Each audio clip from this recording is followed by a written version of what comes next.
Well, hello everyone.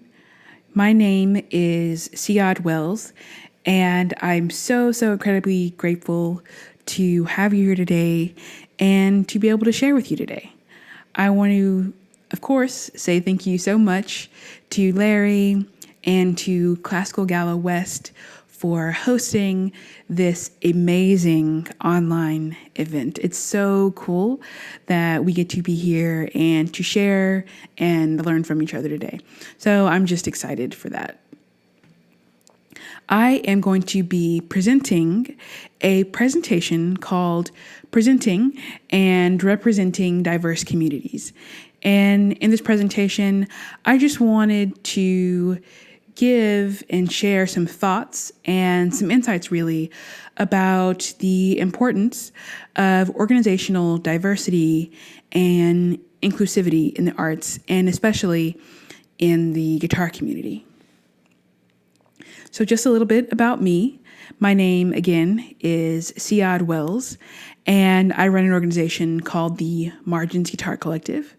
I work at Austin Classical Guitar in Austin, Texas, and I am a doctorate student at the University of Georgia in guitar. And I'm really just a person who is committed to making sure that all artists, and especially artists of color, are empowered and represented on our stages and in our communities. We all experience challenges in our lives, and that's okay.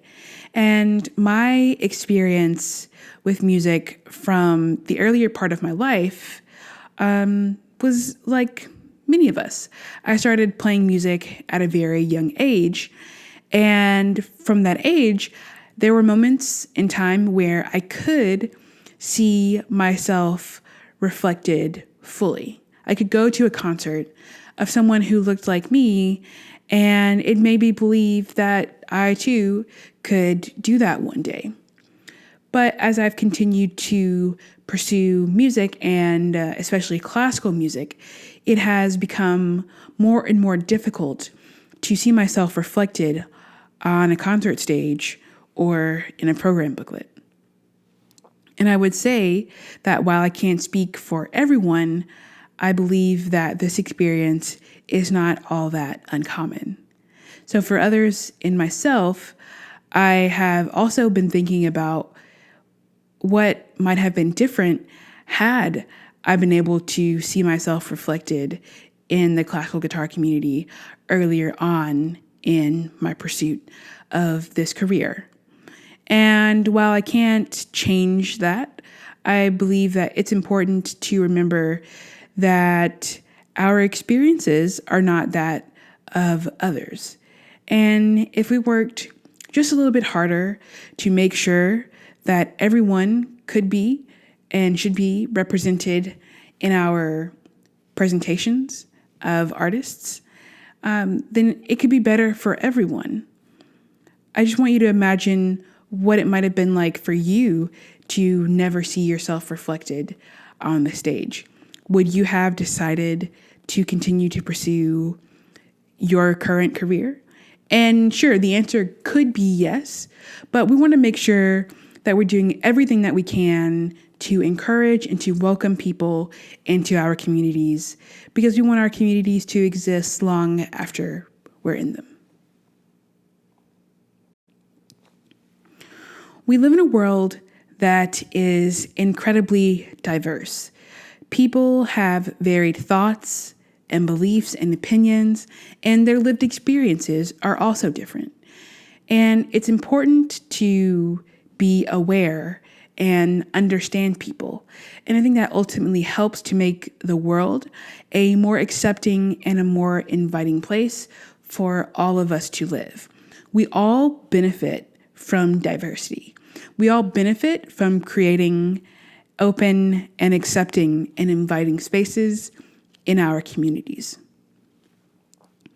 Being diverse means that people of different races, ethnicities, cultures, genders, and other identities are in that same space, that they are allowed to be there. that people can see themselves there in one way or another. Equity should ultimately lead to justice, but equity is about continuing to make sure that everyone in our community is given the things that they need to survive and to ultimately thrive. Inclusion is making sure that all of those people that we've included in our spaces, that we honor their lived experiences and that we listen to them and that we value their thoughts and abilities the same as everyone else. In the arts especially, I think we have challenges, but I think we have many great strengths as well. In the arts, one of our strengths is that we exist to tell stories, to share stories and experiences with other people. And we owe it to ourselves and to each other to continue to make sure that that is our reality. We have to continue to make sure that our communities are reflected in our presentations and on our stages, meaning that guitarists and all of the other artists that we represent are of differing racial, ethnic, gender identities, and have varied cultural backgrounds and lived experiences. In addition to that, we also have to encourage those musicians to include music on their programs by composers whose lived experiences might vary from their own, or encourage them to include those composers whose identities might align with those more of our communities and our audience members, which is who we're ultimately there to serve. And in our leadership and our decisions, we have to make sure that our community looks like we do in some way. And sometimes that might mean they don't look exactly like us, but that again is not a bad thing. If we want the arts to continue, and I believe that we all do because you're joining me here today, it is going to be necessary for us to begin making space for everyone. And like I say, challenge ends and change ends, but also begins with us. Studies do show that musicians and composers of color are disproportionately underrepresented in our presenting organizations. And it's not because those guitarists, those musicians, those composers don't exist. Organizations have to focus on creating innovative and impactful programming that reaches a variety of people in our communities, the communities that we serve and the communities that we hope to serve in the future. But of course, you're right, change is difficult. And as presenters and as administrators, we have to continue to understand our value and our purpose in our communities, which is to provide opportunities for cultural exchange and to provide experiences that are deeply personal and intimate. I, of course, am going to imbue you to reconsider how you might define what it is that your community wants and needs. Because we might often think that our community wants and needs one particular thing when it's really that's not what our community needs right now. And the only way to find out what it is that your community might need or might want is to simply ask. If you ask, your community will tell you. So sure, finding and seeking out musicians that you don't already know or have previous connections with will take a little bit more work. It will require all of us to stretch ourselves and to learn and to grow. But growth is necessary and it is important. And I guarantee you that we're all better for it. Again, our greatest challenge and ultimately our greatest strength lies in our ability to create connection and to create comfort and to create moments of understanding with each other in spite of or because of our differences. So I'm going to encourage you again to seek and find and invite artists of all colors to be a part of your communities. And by that, I mean inviting them to present for your organizations or asking other musicians that you might already know to include more composers with diverse identities on their programs. And when we do this, we have to make sure that we are giving everyone their worth, that we are treating everyone with the same respect, no matter what. Like I said earlier, it is up to us to create change and to make sure that everyone in our community is represented on our stages. So I look forward to chatting and discussing these things with you right now. Thank you so much. Thank you, CIYADH. That was a great presentation. We appreciate it. And if everyone can unmute themselves at this stage, please.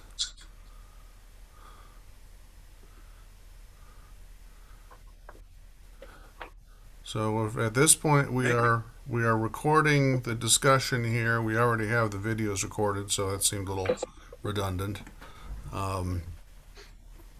And So if I could go first, please, I have to do a couple of technical things here. Thank you so much, CIYADH. That was a wonderful presentation. Also, we like our panelists to introduce themselves when they speak. Ruby Cho, Daniel Roost, Chris Lee, and Ming Su, if she's here. I would say I faced this very issue putting this presentation together. I wanted to have some African-American classical guitarists to be on our panel and make some comments. However, it's very hard to find any. There aren't that many, so it does enforce the idea that we need to help develop that kind of talent. And thank you again. I have to do a couple of technical things now. Okay, very good. Okay, Daniel, could you kind of share with where where you came from? And yeah, you get what I'm trying to say. Yeah, I'll introduce myself and let you know I'm delighted to participate. And I don't think I've introduced myself directly to Chris or Ruby or CIYADH, but this topic has been on my mind. CIYADH, can you confirm that you've presented to Group Muse already? No, I have never performed at a Group Muse. Not performed, but presented. Presented. You've not been involved with Christos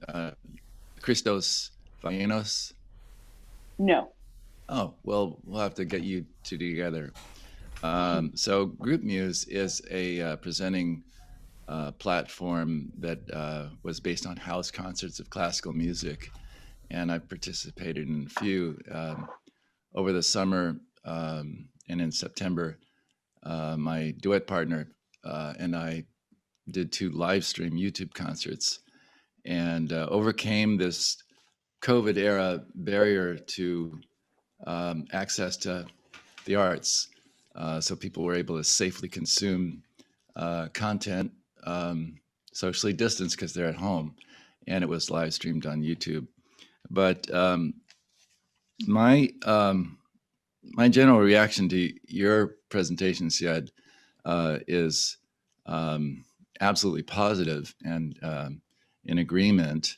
And then, of course, as Larry and I, as a former presenter, can tell you that you have to overcome a lot of hurdles to have a successful concert. Now, in the current COVID era, as reflected in my own experience performing right here with flute and guitar, we grossed actually netted $1,600 between the two of us. So the format works, and we were able to, as artists, perform and interact on Zoom, which was the kind of the sandwich part, which included the social aspect of coming into the concert hall in the lobby and seeing people and interacting like we are this morning, and then switching to YouTube, and then coming back for a reception on Zoom. We have to turn this COVID era condition into lemonade. The lemons is horrible. Was amazing concert hall in my town. It's dark all year. It's on a college campus and it's just shut down all year. The entire season wiped out. They have 3 theaters, including Broadway and the biggest stars, and down to this perfect concert hall for the unamplified plucked instrument.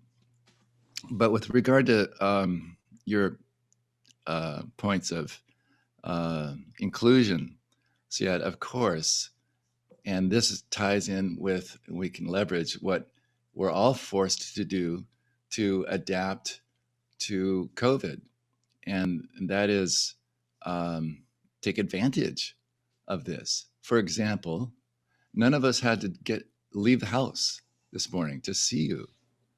And did you say you're in Austin?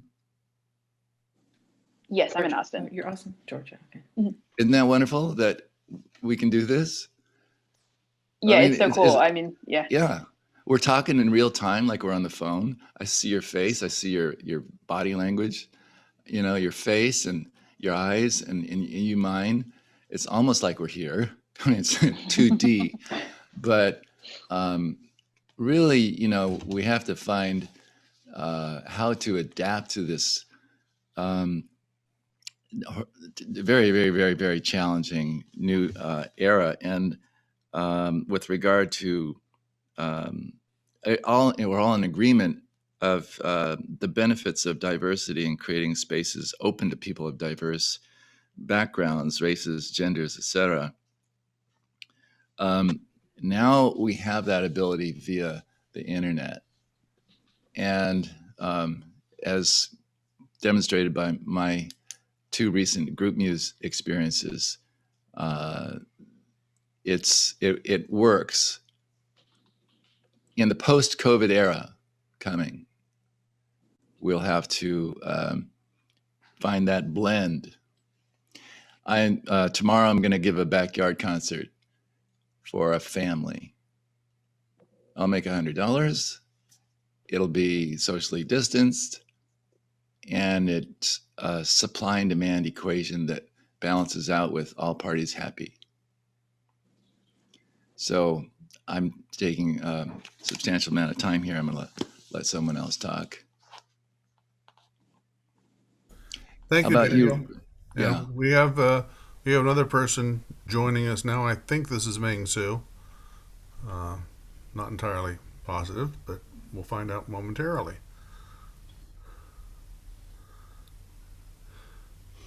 CIYADH, I thought one of the points that you made about how, would people have continued in their musical studies if they didn't have any models or representations of musicians that look like them? And I thought that was interesting because from my perspective, there were a lot of people who looked like me. I am a classical pianist and that's how I was trained. And I, even from when I was a young age, and I remember filling out those SAT questions about yourself. And, they would ask, are you a minority? I'm like, well, in which world? And so I always thought that was kind of an interesting take because it really, your perspective on whether you are a minority really depends on what community group you're referring to yourself to, right? Like, where do you see ourselves and where are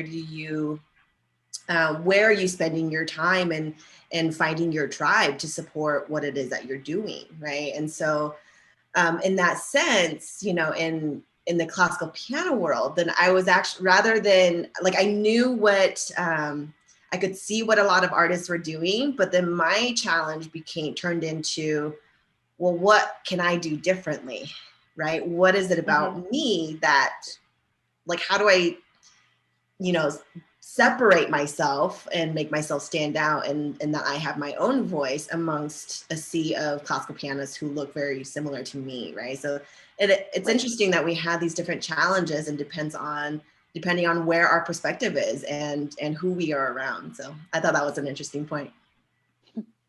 Yeah, I've heard I heard a composer say, she was like, yeah, I didn't realize I was a Black woman composer until I got to college, and people were telling me that that's who I was.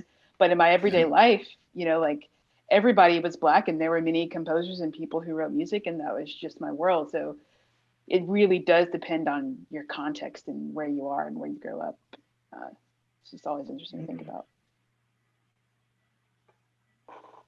Hi, Sad. This is Chris from Dan McDaniel Management. I'm in Chicago. It's great to hear your presentation. And before you even started, I had written down just some talking about how much I loved what Austin Classical Guitar was doing in the schools. So that's great. I love getting those emails. Are they replicating that in other cities already, or? Yes. Well, we're working with other partner organizations to kind of do that. So, but our main focus is Austin, I would say. Okay. Right. I think their executive director, or is Matt the artistic director or the executive director? He's the executive director. Okay. I know Matt does a lot of outreach with other classical guitar organizations to help them build their programs. So I think he's been a very valuable resource. Random small world thing. I lived in Austin for 4 years, and so I got to know Matt Hensley a little bit in ACG. And so literally right after Larry and David had asked me to join this presentation, I got an email from CIYADH from ACG. I went, wait a second, I know that name. I just saw it somewhere else.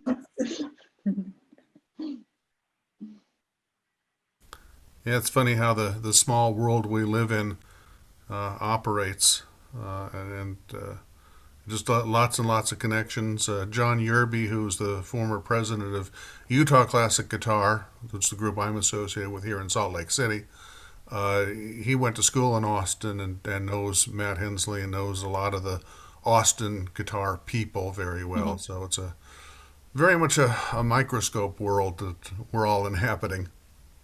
I'll chime in with the fact that in 2010, Sacramento Guitar Society presented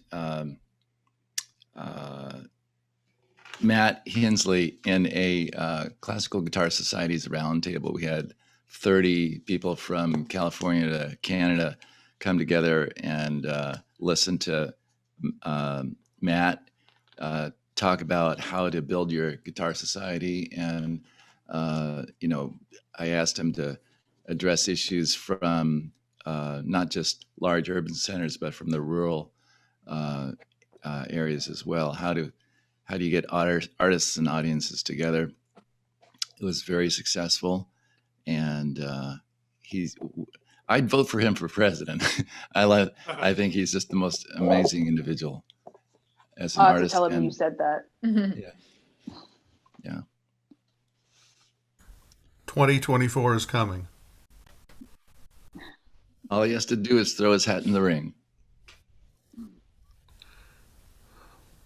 I just think it's, the fact that, for all of us here that we all have some connection with Matt Hensley, says a lot to what musicians can do, right? As far as being the connector of people and connector of intentions to bring music education to everyone, right? And then also certainly, how do we do it in a inclusive and equitable way? And so just kind of seeing the work that Matt has done I think it's a great model for all musicians, right? Like the amount of reach that we can have if we have our mindset on that. And I just think it's so cool that he's not on this call, and yet every single one of us know who he is.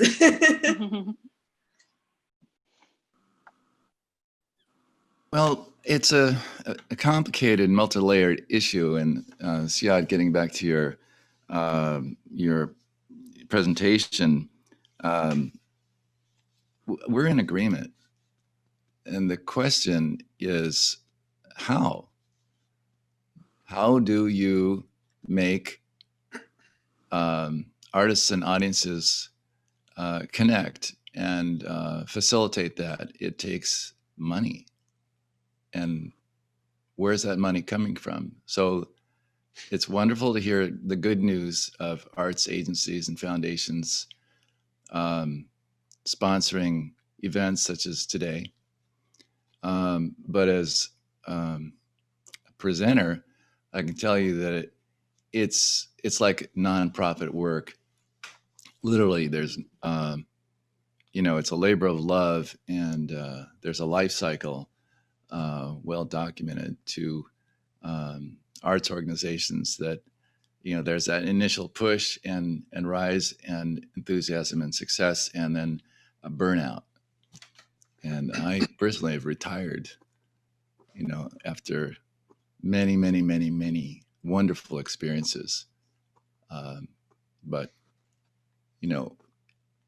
while we're in agreement, how is that going to happen? And making it more challenging is COVID. How are we going to do something that the artists are paid and the presenters are paid? Or, unless you have a silver spoon, you have your bills to pay too. And it takes a lot of time to bring artists and audiences together. And Larry can talk to this. Oh, So, yes. Go ahead and chime in. As Daniel was speaking to that point, I was thinking about that exactly. There's an initial push, a lot of success, and then burnout. We're long past the burnout phase, but we're still doing it anyway. So we hope for even greater things. There's going to be a new performing arts center, by the way, at North Star in a couple of years. We're going to be part of that. I've been waiting so long for a new performing arts center here. And in terms of the issue at hand, its presentation, we've always striven for diverse artists in performance. There aren't that many Black classical guitarists, so the problem is to bring them through the education system, I guess.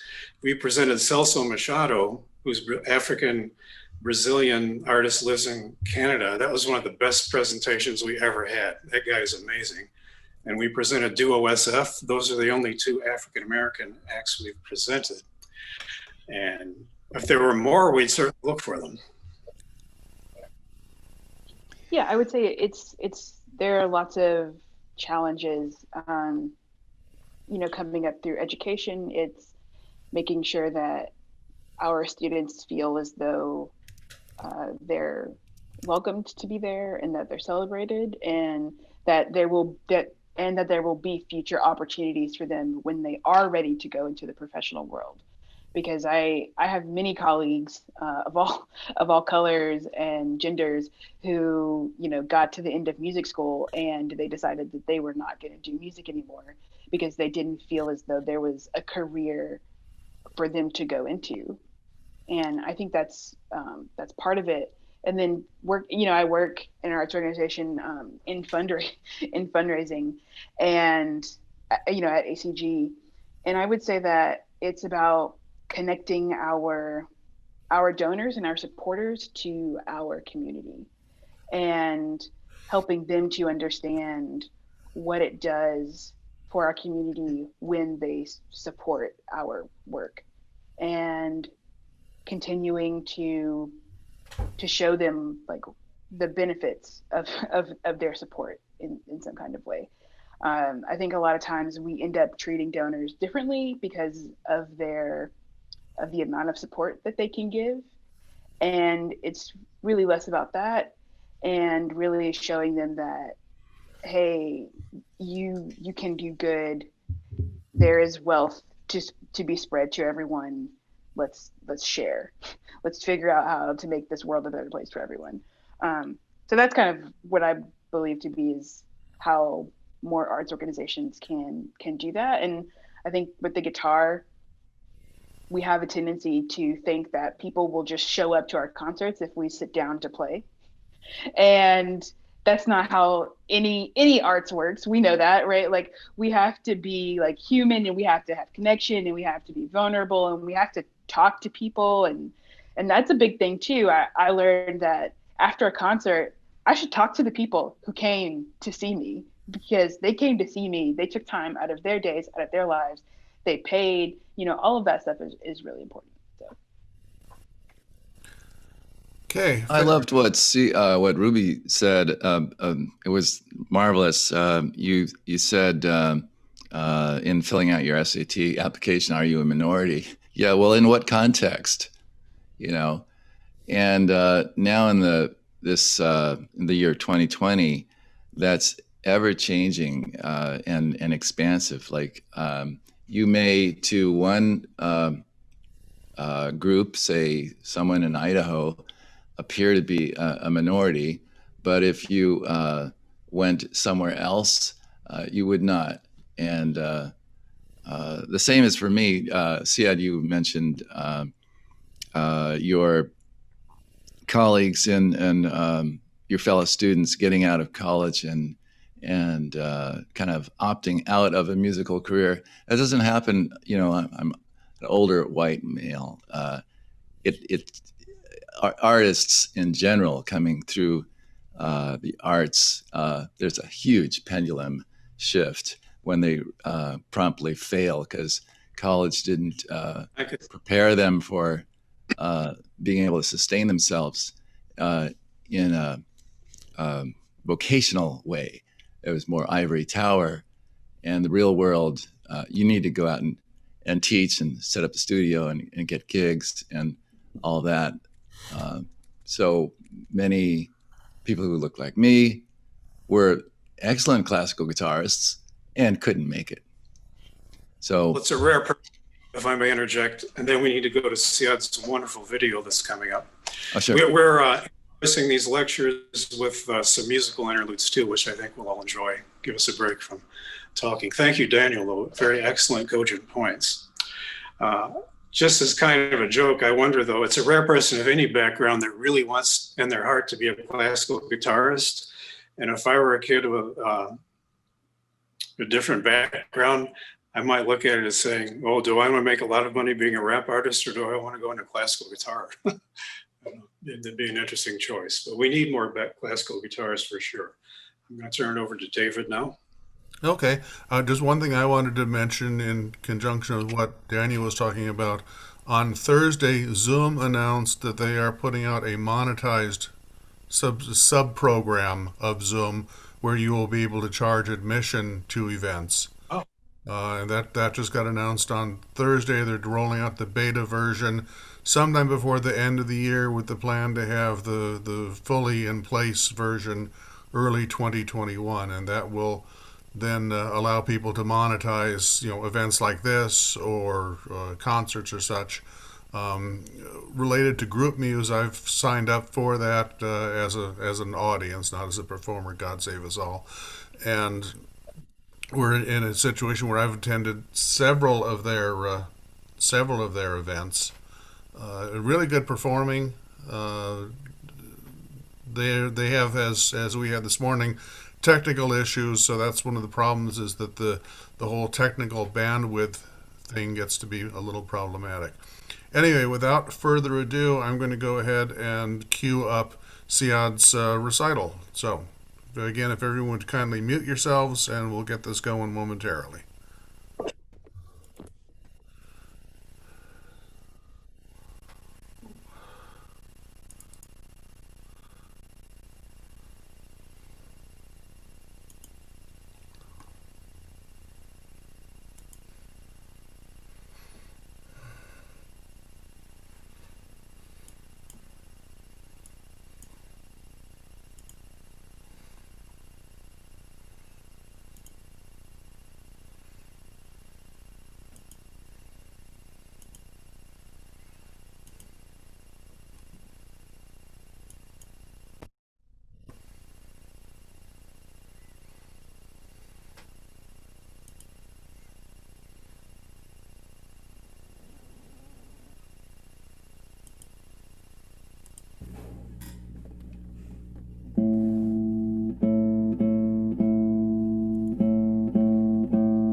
Okay, well, thank you.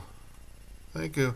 Thank you. CIYADH, could you tell us a little bit about the programming and what it was that you were thinking about, or that you selected these pieces out of the 8,000 other ones?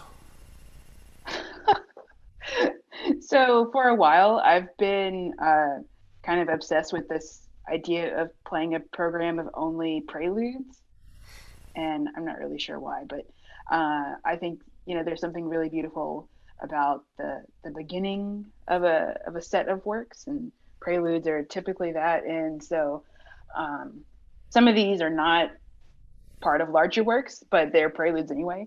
And so I just wanted to include them. I wanted to show that there are all these people who are writing music that we might have never heard of, and they write beautiful music, and I wanted to also represent that. So that's kind of how I came about these pieces. Well, I want to thank you for introducing us to the Eduardo Martin piece. He's like inexhaustible. Every time I turn around, there's another great piece by him. Yeah, he writes so many incredible guitar pieces. I hope to play all of them. Okay, well, thanks again. David, do we need to take a break before the next presentation? Yeah, I think we'll go ahead and do that. So it's 10 minutes of. I'm going to pause the recording at this point.